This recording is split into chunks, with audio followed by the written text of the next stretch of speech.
bestsellers list twice. I'm here to share tips, tricks, and advice on writing, cover art, and indie publishing in general. So grab your favorite beverage, pen and paper, and gird your loins, babies. This could get a little bumpy.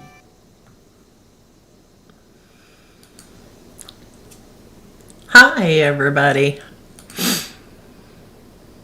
I'm pulling up the chat. I'm learning so many new things. Hi, Shannon. We're just waiting for people to join. Oh, believe it or not, my hands are cold. Hi, Christina. How is everybody tonight? Oh.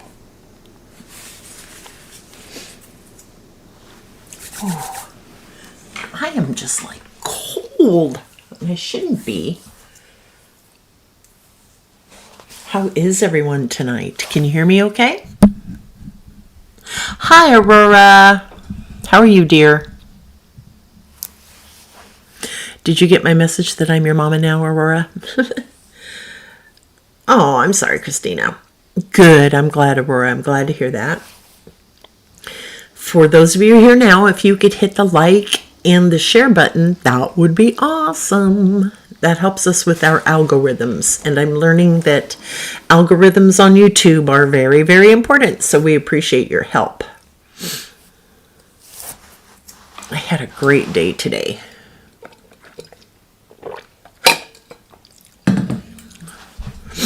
I did nails today. Do you like them?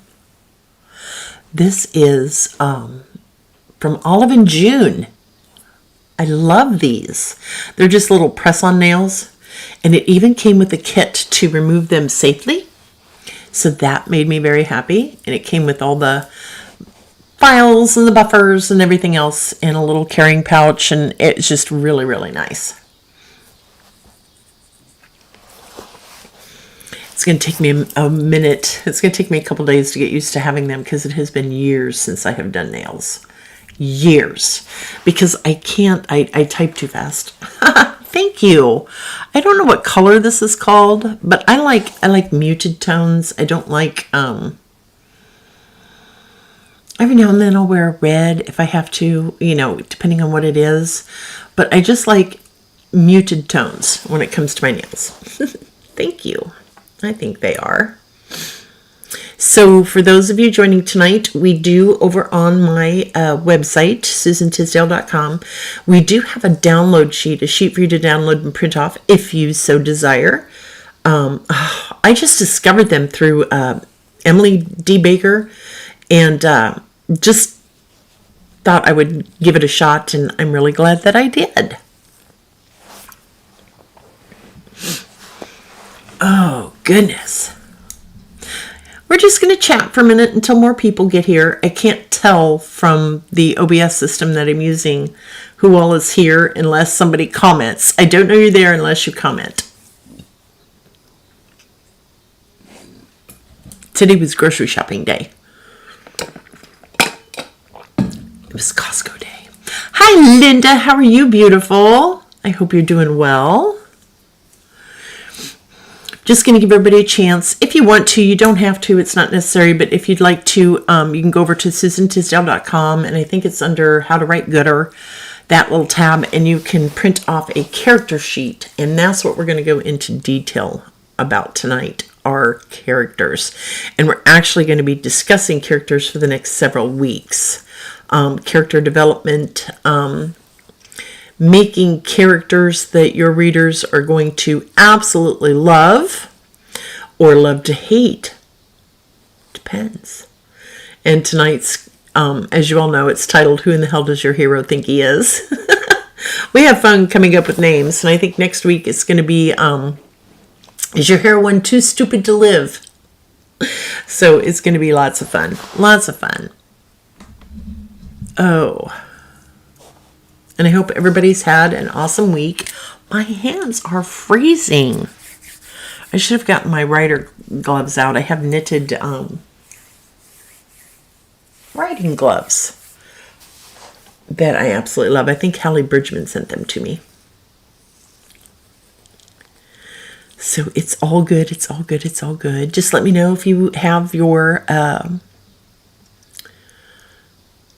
it's not working. Okay, so go to SuzanTisdale.com. And then it's under How to Write Gooder. And then you will see where it says Character Sheet on that page. And, oh, goodness gracious, you're right. It isn't working. Well, what the hell happened? Give me a minute and I'll go in and fix that. It's just a really quick fix. Or a semi-quick fix. I gotta go into the website builder, and I use Ionos, and I absolutely love Ionos. I really do. It's a good company, and it's very inexpensive, and I love all the tools that they have, and they make HTML really, really simple and easy for us. And let's see. And I think my whole website's like $3 a month or something really silly like that. So we're going to edit. Thank you, Linda, for letting me know that it isn't working. I better put my cheetah readers on so I don't mess up.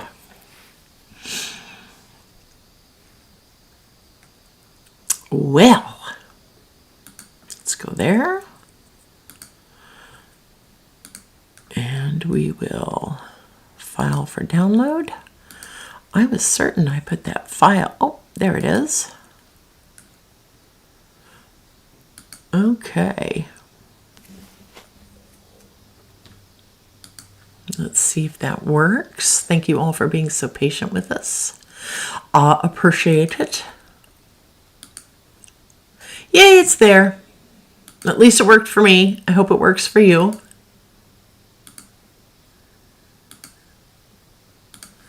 Let me know if that does not work.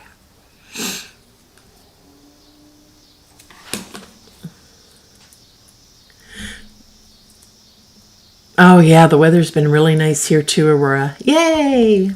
That's okay, Shannon. That's okay. You don't have to apologize. You got a life beyond mine. And thank you for being my producer and moderator. Oh, congratulations, Shannon. We're going to celebrate about that later, aren't we? I don't blame you. I'd be screaming too.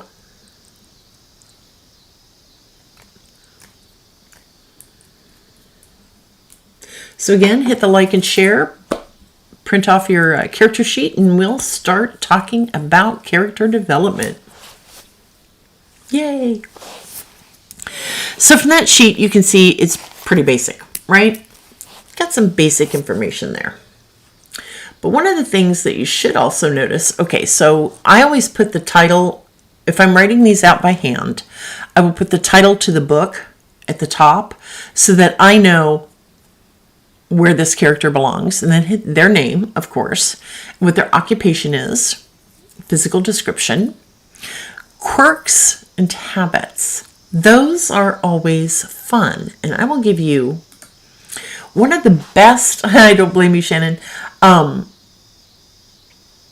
one of the best examples of quirks that I've ever seen in a book was a book written by Melissa Foster a long time ago. Oh gosh, I can't remember it now. Oh boy. Anyway, the heroine in this book, she had a habit of playing with coasters. When she was nervous, she would fiddle around with the coasters. And I just thought that was something unique, right? So we want quirks and habits that people can relate to that are still realistic. And like this right here, right? That could be a little quirk. Somebody does this when they're nervous. They play with their fingernails. Not just bite their fingernails, but play with them, right? Or perhaps one of their quirks is that they collect spoons from traveling. Or they might collect, like I do, coffee cups. Or they might have a quirk or a habit of doing this all the time. running their tongue over their teeth. So you want to make it interesting yet believable, right? So give your character an interesting quirk. Maybe they constantly pop their neck and it annoys people. Or they like to chew on toothpicks or whatever. Just something that's quirky and fun or relatable, right? So that's one of the things on our list. Love language. Yep, love language. And this is something that I have just recently started to do with all my characters. What is their love language?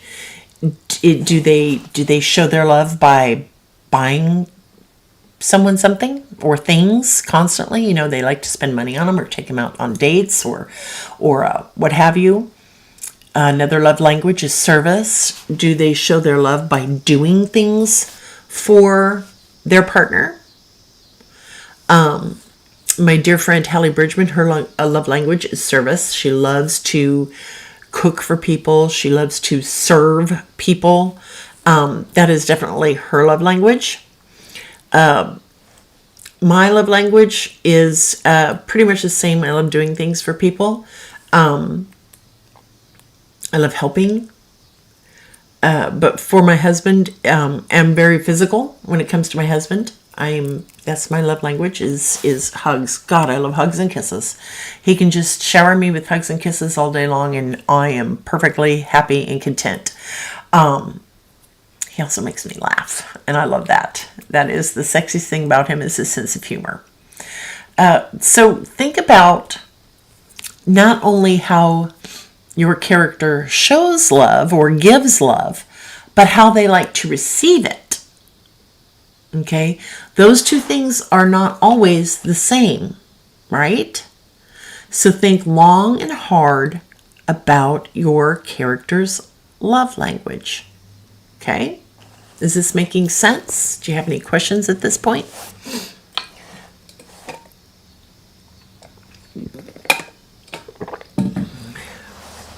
It takes a minute for your comments to show up in my little chat thing because of the system that I'm using. So love language is extremely, extremely important, not just in romance novels, okay? I think this, when you know your character to that level, when you've really thought him or her out to that level of even knowing what their love language is, I think you, even if you don't use it in your novel, I still think it just makes a better character. It helps you understand your character so much better. And yeah, love language. I hadn't thought about that until about a year ago, Aurora. I just really hadn't. But it just came to me one day and I'm like, you know what?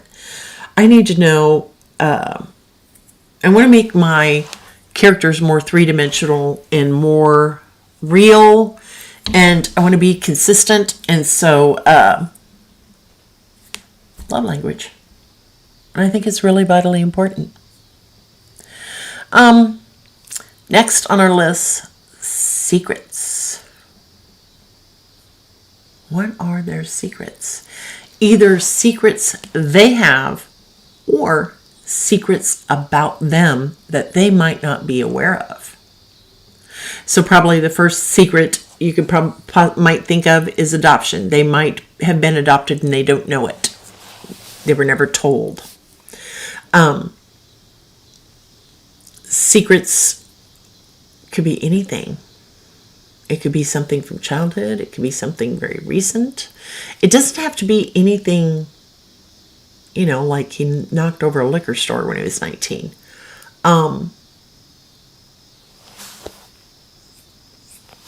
It could be your hero is a virgin and doesn't want anybody to know. It could be pretty much anything. So try to figure out what your character's secrets are.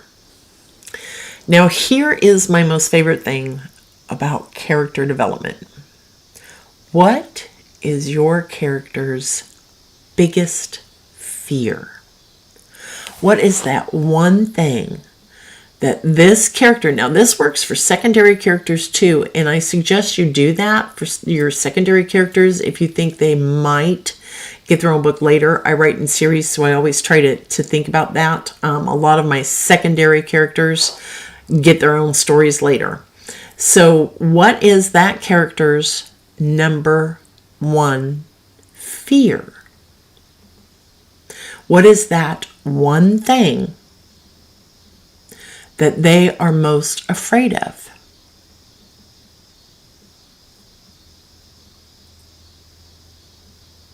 Because I think it could be something as simple as being afraid of the dark. I did that in The Bowie Bride. Leona's biggest fear was being in in the dark. She hated the dark. And that was from something that happened to her in her childhood. So what is their number one fear? Is it water? Is it heights? Is it falling? Okay. And then, yeah, anything creepy crawly, spiders or whatever. Figure out what that character's biggest fear is and then make them do it. If their biggest fear is being alone for the rest of their life, never having a family, children of their own, what have you, give that to them because that's what their biggest want was, okay? But then take it away. Put an obstacle in the path of that character that threatens them getting that one thing they wanted most by making them terrified of that thing they're afraid of the most, right? What is your character's biggest fear? If they're afraid of water, throw them in the water. If they are afraid of failure and they've always been successful, make them fail at something. If their fear is fire, make them have to run into a burning building to save someone they love. I think that adds a depth to your story that's vitally, vitally important. And you don't have to necessarily, again, don't do an info dump. You don't have to introduce that fear at the beginning of your book. You want to layer it throughout the entire novel. That's why I think plotting is important. Give those little breadcrumbs that explains why your character is doing what they're doing. Okay? This is especially important for your bad guys. Why is this bad guy a bad guy? What happened in his life to make him do what he's doing? And again, don't do an info dump. Leave the little breadcrumb trails. One sentence here, a sentence there, and pretty soon it all starts to make sense to the reader. But their fear, that is I love figuring out what my character's biggest fear is and then making them do it. Or if it's like the fear of not having a certain something, then give it to them and then take it away. That's good. Yeah, exactly right, Linda. Your antagonist, your bad guy, has got to be just as deep as your main characters or your hero and heroine. Okay? They have got to be just as fully developed and well thought out as your main characters. Because that's what leads to a really good book. Okay? So fears and goals and desires often go together. So what you have to figure out what your character wants most out of this life.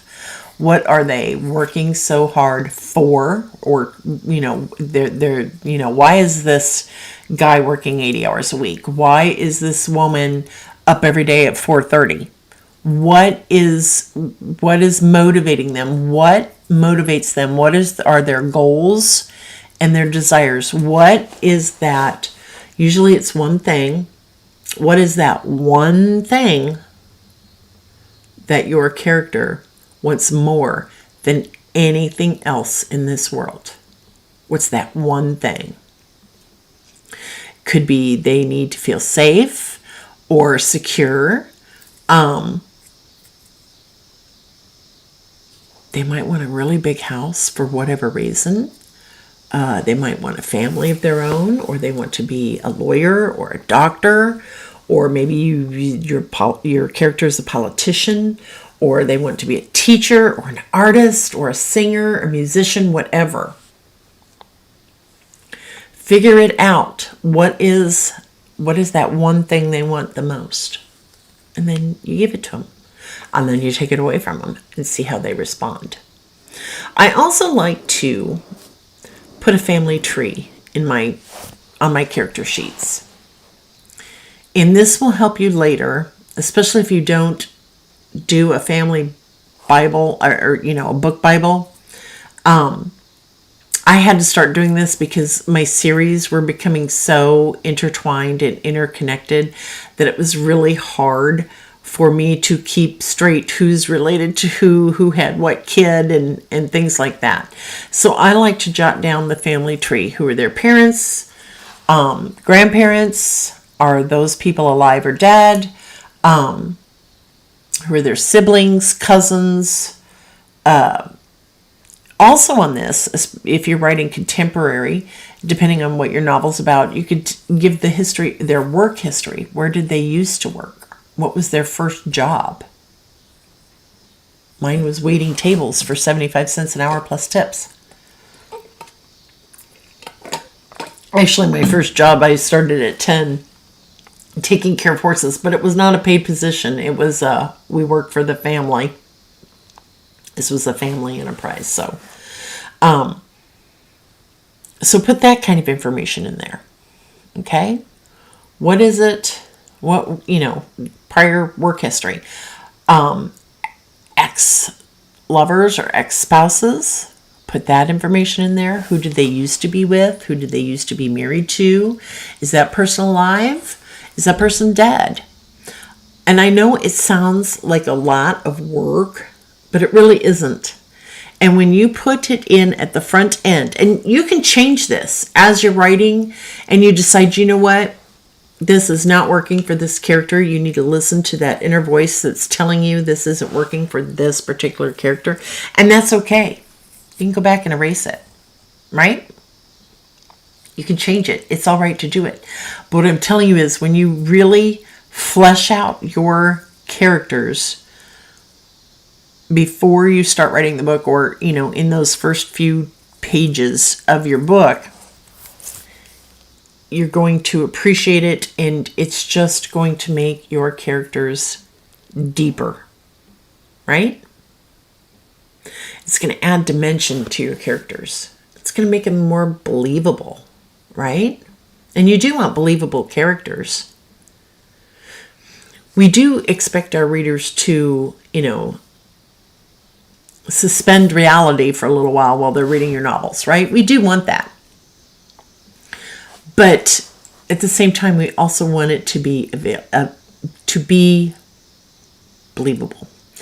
And some of the things that I forgot to put on here is motivators. What is motivating this particular character? What motivates them?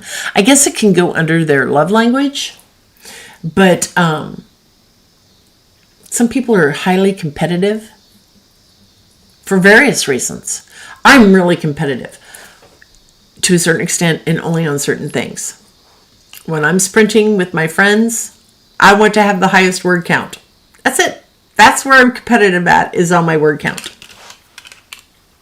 Exactly. Well, if you love it when you read a book like that, then your readers are going to love reading a book like that.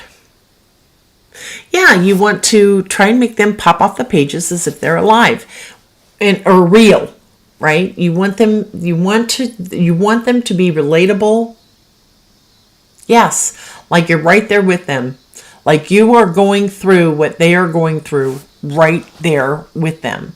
And again, this is for your good guy and your bad guy, right?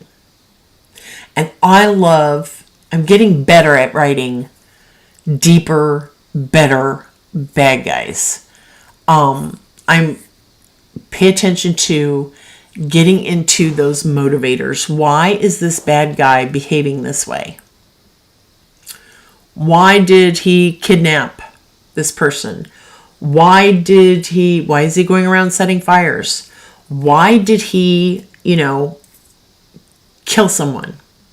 Why did he rob the bank? All of that is really, truly important. You want to know what is motivating this person. Okay? And I think one of my best bad guys was Malcolm Buchanan. I just loved writing Malcolm Buchanan, and that's from Finley's Lass. And man, I almost redeemed him. We talked about this, last week? I almost redeemed him. But then I took it away. So, yes, that's right, Linda. That's very good advice. With your antagonist, remember, in his or her mind, he or she is the hero of their story, right? Bad guys don't always see that they're the bad guys. They feel justified in doing what they're doing. Okay? To them, their actions make sense, right? Doesn't make sense to anybody else around them, but it makes sense to them. They are the heroes of their own story. And you want to write bad guys that your readers are going to love to hate, okay? And bad guys that your readers are going to clap when they get their comeuppance, when they get what's coming to them. You want your readers to go, yes, you deserved it, you idiot. That's what you want. You want to write a character, a bad guy, an antagonist, like that. Okay? And it's okay to start to redeem them. Maybe, give them redeeming qualities. Okay? But you can always pull the rug out from underneath them at the end. You can let your readers think, oh, yes, he's going to turn his life around. He's going to stop doing whatever it is he's doing. No, he's still the bad guy at heart. He's still the bad guy of your story. And it's okay to do that too. It's okay to tease your readers like that. It keeps them turning the pages. And that's your goal, is to keep your readers reading, to keep them turning the pages. That's your number one goal. You want to write so eloquently and so beautifully. And again, it doesn't matter what genre you write. You want your readers to continue to turn the pages. And eloquence and beautiful words, even in a contemporary setting, that's what does it. It's that simple. Well, it sounds simple. I say it's that simple, but it's a lot of hard work. You have to pardon me. My allergy meds are wearing off.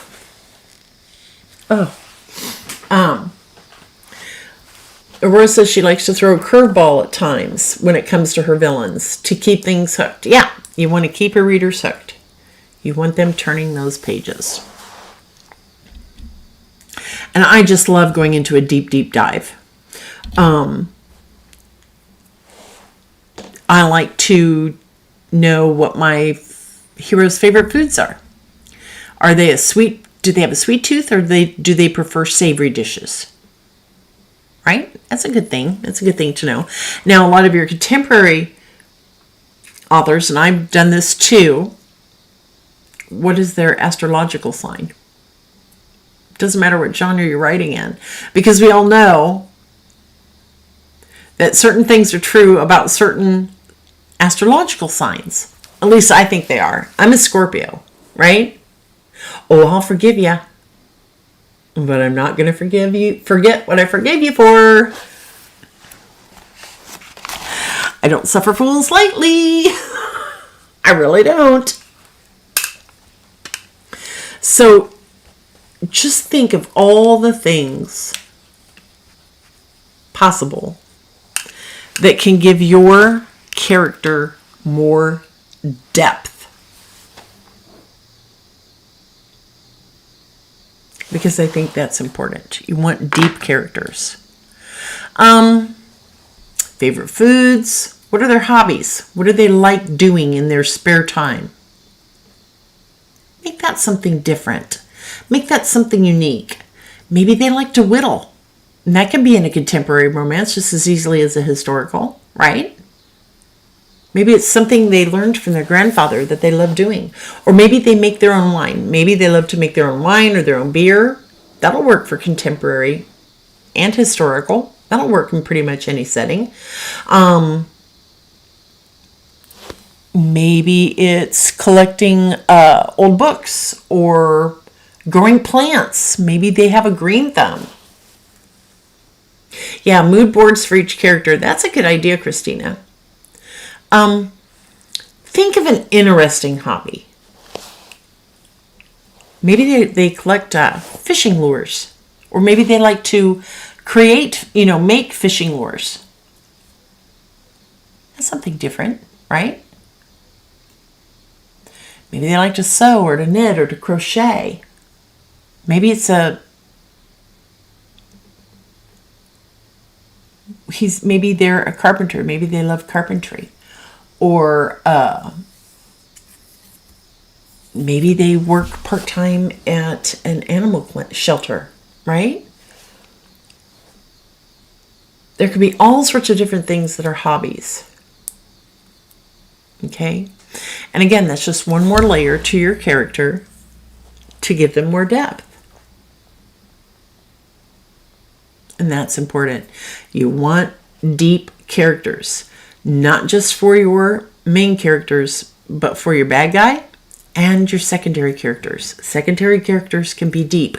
You don't have to go deep with your secondary characters. You don't have to, but you can just feather little bits of information in that will make your readers contact you and say, okay, when does so-and-so get his own story? Oh, that's a good idea. Christina says her hero collects cufflinks because his granddad did. That's unique. That's different. Right? Maybe they like to play water polo. It could be anything. But make it interesting. Make it deep. And it's okay if you don't know why your character does what he does.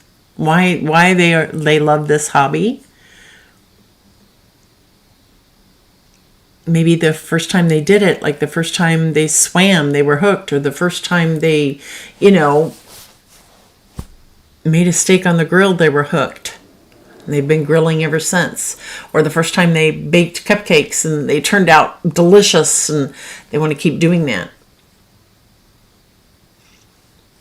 Depth. That is the key to all great characters, is depth. We want to know why your character is doing what he's doing.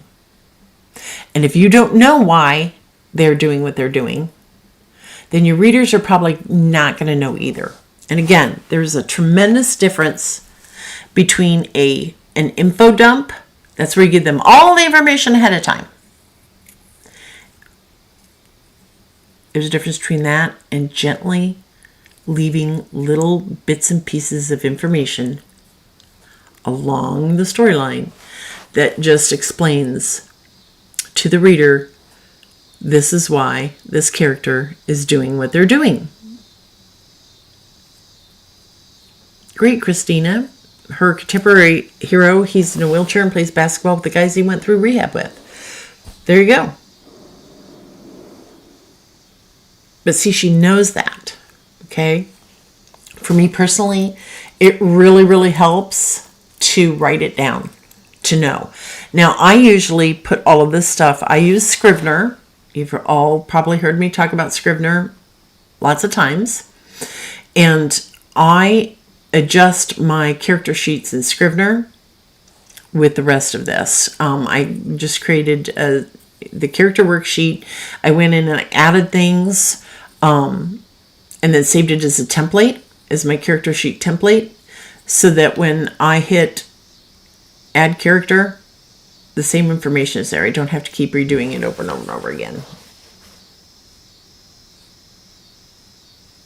So keeping track of who's who, and I know there are a lot of pantsers out there, and again, it's okay to pants your books. I've done it more than once, but I plot now, and I don't do extensive plotting. I know authors out there who, I swear to God, when are you going to start writing the book? They haven't started writing the book yet, but they've plotted it. They've been plotting the same book for 4.5 years.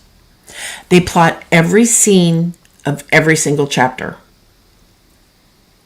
No, I can't do that. I personally can't do that. Okay? I just can't. To me, that's just your yes, you want to plot to a certain extent, you want to plot, but not to the point that you're not writing the book. Yes, so you can be a pantser and still do deep dives on your characters. Okay? Write that stuff down. Oh, Christina, just go to YouTube and look for Scrivener tutorials. Just trust me on that. And they have so many different people on there that can teach you how to use it.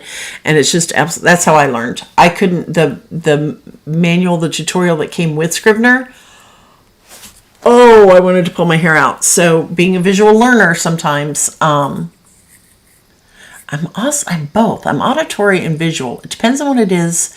But for something like that, I'm hands-on. So yeah, those tutorials were awesome. And now I can't write anything but Scrivener. And I've tried several different things, and I just can't do it. It's just, it doesn't, these other programs, at least the ones I've used, do not have the depth and the ease of moving things around that Scrivener does. Hi, Bobby. Bobby says Scrivener is the bomb diggity. Yes, it is. I love Scrivener. I really can't write in anything else. Cool.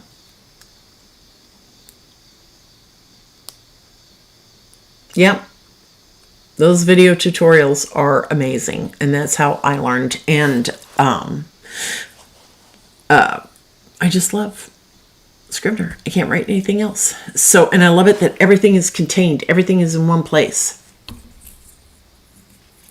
Oh, Bobby uses OneNote. She's like a OneNote queen. I didn't even know what the hell OneNote was until Bobby introduced me to it. But I use Scrivener like she uses OneNote. And, oh, I ordered something today. Let me go. Hang on just a second. I saw an ad on Instagram, right? Let me go pull it up. And it was for something called Rocketbook. Okay?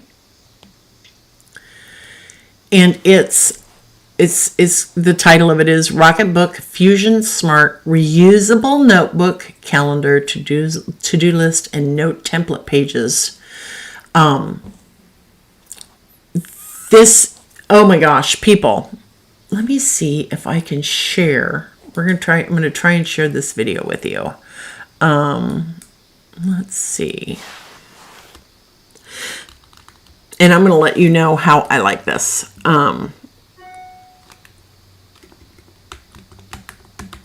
What I liked about this was the fact, hang on, I'm still here, just a second. Don't go anywhere. Okay.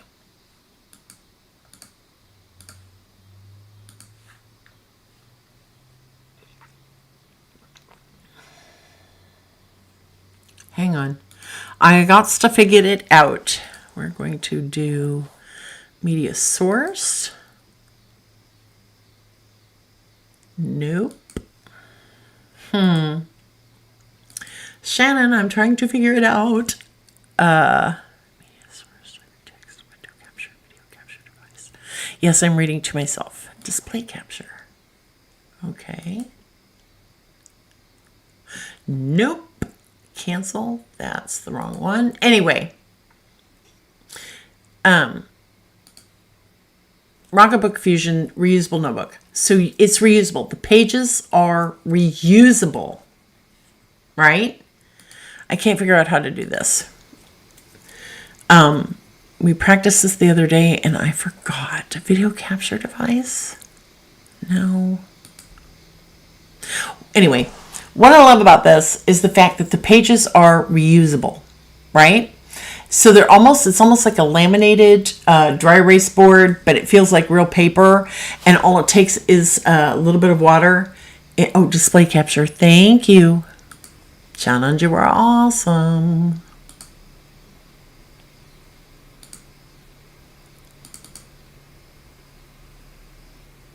Nope, that didn't work. What did I do wrong, Shannon?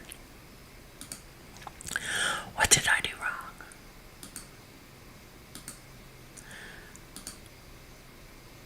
It's not working, Shannon. It's not working. I don't know what's wrong. Anyway, so you can wipe it down with just water and a soft cloth. It comes with a little eraser. And you use gel pens with it. And what's really cool is you can scan it after you're all done. You can scan it and save it. And window capture to Chrome. I want to show you guys this so bad. Window capture.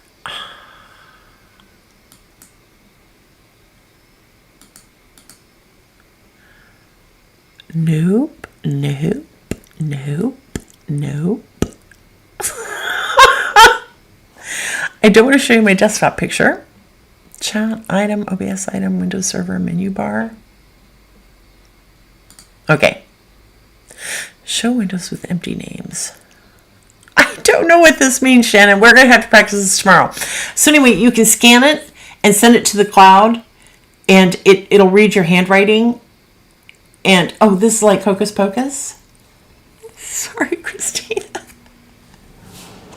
Anyway, you can just go to Amazon and enable the display capture source. Display capture source. Video capture device. Display capture. Nope. Nope. Nope. I'm sorry, Christina. Does it mean you have to wait until the end of the month? No. But anyway, my little reusable is going to be here Saturday.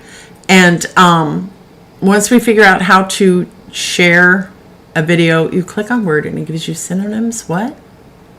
Oh, yeah.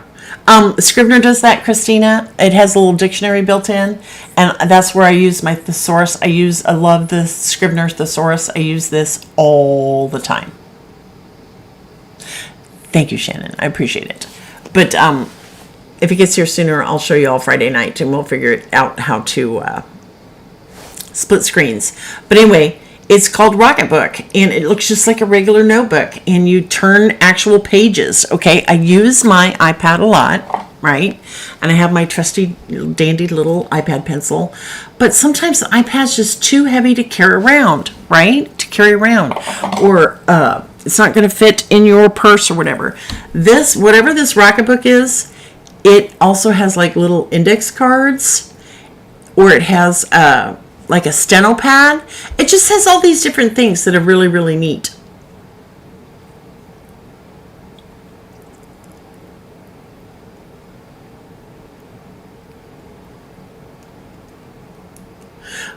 Okay. I'm reading. So you use Rocketbook daily. Okay, Shannon. Yay, Shannon uses it. She loves it. Yeah. So I ordered extra wide-lined pages. So I'm pretty stoked. But I cannot wait to try it. I cannot wait for Saturday to get here so I can try it. Well, thank you, Shannon. I'm glad you like it. But yeah, we'll talk more about that later. So anyway, I like to write things down. It's like if I write it down, I remember it. So that's why I put all this information into Scrivener. I love Scrivener, and I can't write anything else. I just really can't. I've tried. God knows I've tried, but I just can't. I just can't. So what do I... Well, we'll do a how-to tutorial later. So anyway, back to characters. You want deep... You want characters with depth. You want characters that your readers are going to love or that your readers are going to hate. It's that simple. What the difficult part is how to make that happen. How to make those characters deeper, make your people, your readers, fall in love with them or fall in hate with them. That's where it can get difficult sometimes. And again, you don't want info dumps. You don't want to give them all the information up front. You just don't. Because why would they continue to read? They already know the whole story. Right? And it's the same with blurbs. We're going to have to do a show on blurbs, Shannon. Remind me. We're going to have to do a show on blurbs. Now, I hate writing my own blurbs. I just suck at it. I hate writing blurbs. Writing the book is easier than writing the damn blurb. But I love helping other people write their blurbs. So if you would like to use one of your blurbs as an example that we can use some night, next week it's going to be, is your heroine too stupid to live? Yeah, blurbs, the 97th level of hell that Dante never wrote about. Oh, Shannon, I'm not a blurb queen. Thank you. I fixed your... Yes. At least I hope I helped you. A root canal without anesthesia, then write a blurb. So here's what I do, okay? I write my blurb. And usually my blurb is like really, really long, okay? I have key points that I think I need in the blurb that will make people want to read it, right? No. What you want in the blurb is a very brief description. But what I do is I write out several paragraphs and then I whittle it down. I start carving. I take things out. I look at it. That's not important. That's not important. That is important. And again, it's genre driven, I think. How you write that blurb exactly. But you want to use intense words in your blurb. Okay? You want intense words: murder, despair, tragedy, trauma, desire, hope. You want words that pack a powerful punch in that blurb. But we digress. We'll do blurbs another night.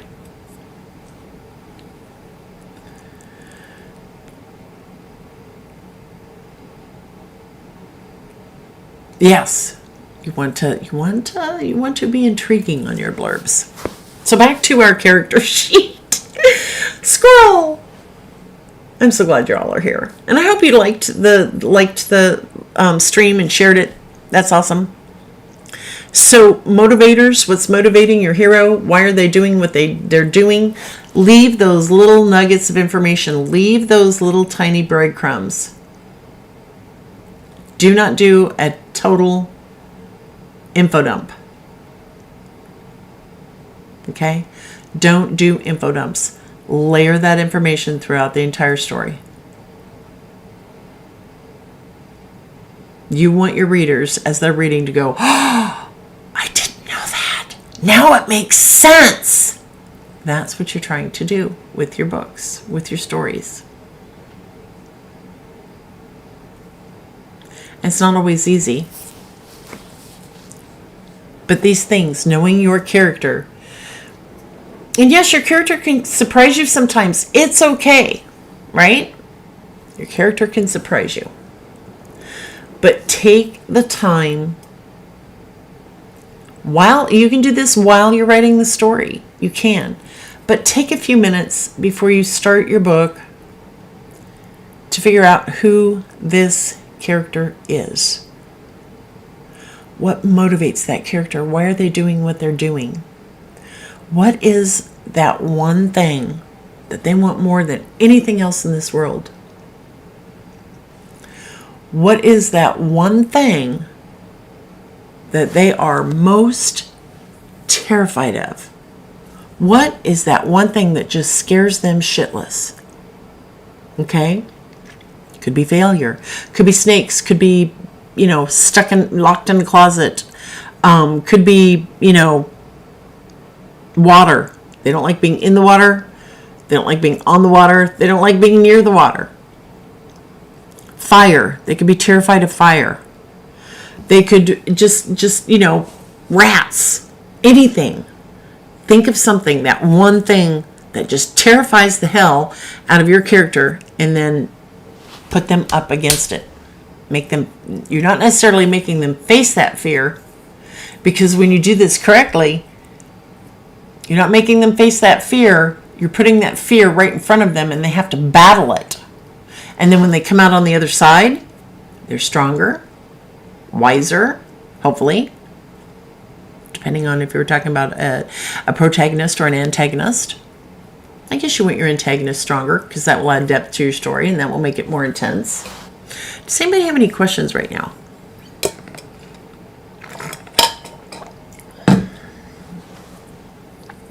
Yeah, first one, and then you fix it. Now, what also I like to do is I will write it, and then I will think I'm fixing it and get it down to where I think it's decent. And then I have a very dear friend who shall remain nameless, because I don't want everybody emailing her saying, hey, fix this for me. She fixes it for me. She gives me her opinion, her ideas. And 99.999% of the time she's right when it comes to blurbs. But just make really lovable, hateable, relatable characters. It's important. Does anyone have any questions at this time, at this juncture? And remember, next week we're going to talk specifically about heroines, and I think that's important. Is your heroine too stupid to live?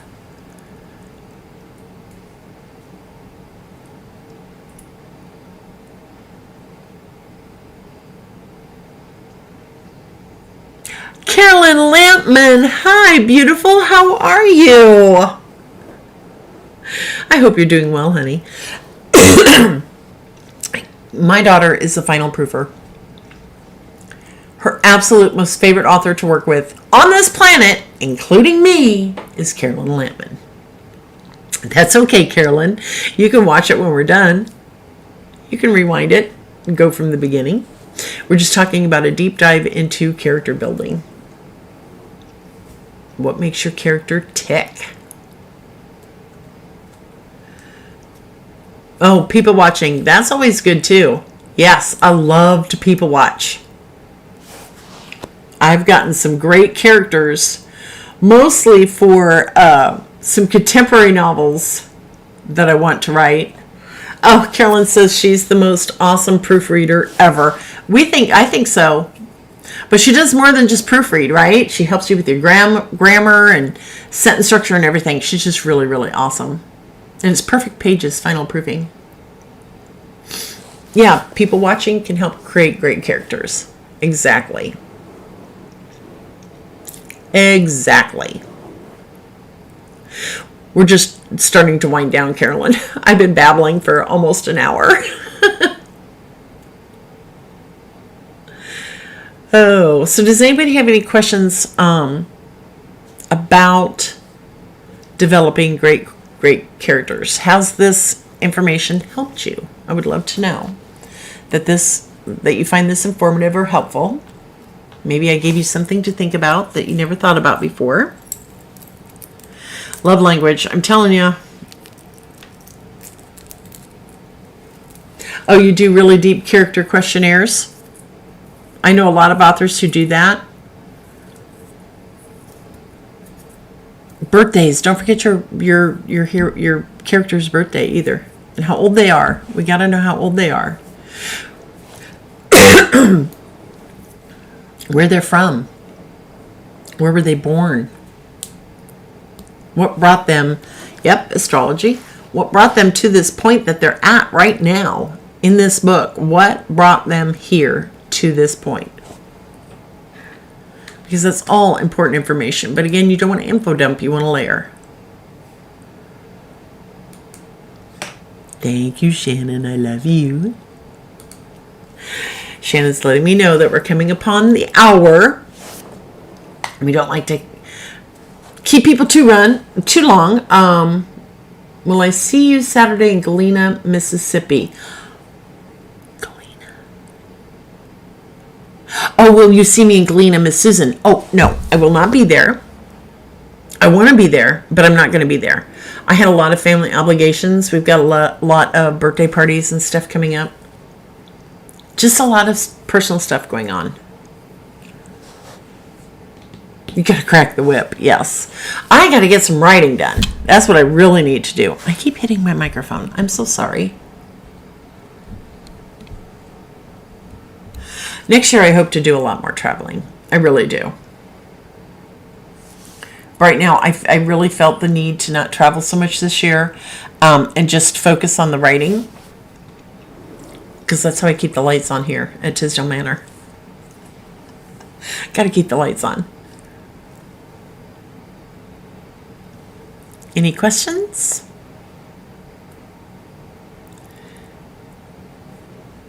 No? It's okay. We can save questions for Friday night.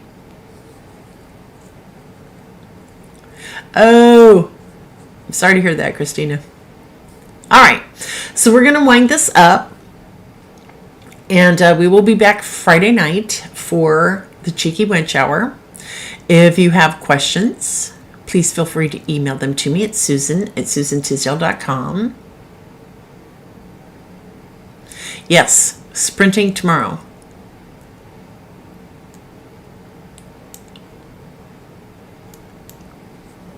Because I've got to finish Orabellis. If I don't finish Orabellis soon, I'm going to lose my ever-loving mind.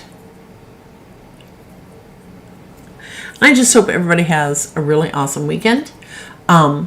We are putting up little tidbits of writing wisdom here on my YouTube channel, little short 1 and 2 minute videos. And we'll have more and more of those as the days and weeks go by. And yeah, thank you, Christina. If you feel like you're learning something, if you like these Wednesday nights with the Wench, tell your author friends about it, will you? Share the links. Tell them they gotta watch. At least pop in for a few minutes.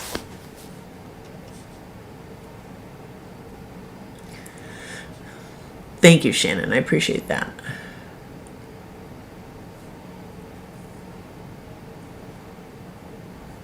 Oh, thank you. I don't do Twitter, Christina. It's the cesspool of the universe. I know lots of people like it. And that's okay. Thank you for sharing on Twitter. I appreciate that. Thank you, Aurora. Anyway, I'm going to run. Lots of stuff to do. I still have a little bit of writing time left in my day, and I'm hungry. We slept in today. I slept till 10:24 this morning. Of course, I didn't get to bed till 2. And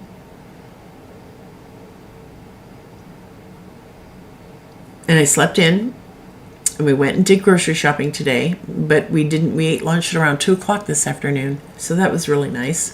But now I'm starting to get hungry, and Wednesdays are just going to be like this. Wednesdays from this point forward are going to be insane. Anyway, I love you all, and I think you're awesome, and I know you can do this. I know you've got it in you to become better authors, because you're here and you're trying to improve your writing skills. Anyone who tries to improve their writing skills, in my mind, has got the best potential for becoming a fabulous writer. I don't care who you are. I don't care how many books you have published already. You can always improve your writing skills. Always. Even James Patterson will tell you that. I do masterclass and love it. Yes, you did, Shannon. It was just a late night, but I don't know why, because I didn't nap or anything, but I just was wired for sound last night for some stupid reason. But anyway, I'm going to go. I'm going to grab some dinner finally. And I love you all. And thank you from the bottom of my heart. Thank you for being here on Wednesday nights. I really do appreciate it. Thank you for your continued support and love. It means the world to me. And I will see you here Friday night, 7 o'clock Central, for Friday Night Live. And if you've got any questions, just email them to me. Anything you'd like to discuss Friday night, any questions you'd like me to answer, I will be happy to do so. Anyway, love you all bunches. Have an awesome, awesome rest of your week. And you've got this. I know you do. Because you're strong, capable, intelligent, beautiful women. And you have chesticles. Anyway, bye-bye.